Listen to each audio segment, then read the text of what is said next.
Tusky Valley High School. School was in session today with grief counselors available for anyone who needed to talk about how they were feeling after the bus crash yesterday. The superintendent saying he just didn't want any students to be home alone dealing with this. First at 4, Sia New Yorker live there now with really how everyone is coming together, Sia, to pay their respects to the students, to the teachers, to the staff, to the parents who lost their lives. Nicole, school released just a little bit ago, and you can see behind me the flag is at half-staff.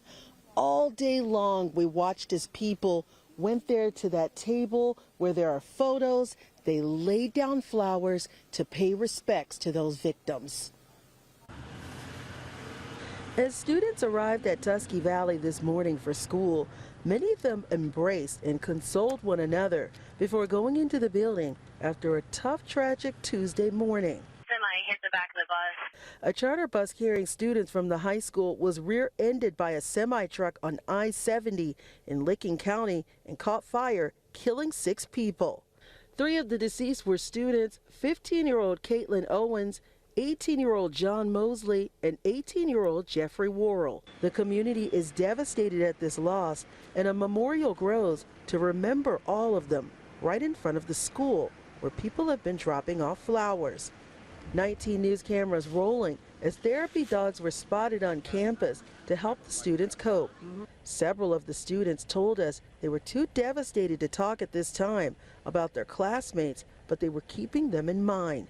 Locals all over town are embracing the students near and far. My heart aches for the students, and my heart aches for everyone involved, you know, from the truck driver to the bus driver to anyone involved. She shares with me that the loss is all anyone has been talking about, but the community will come together and find a way to help the students dealing with this make it through.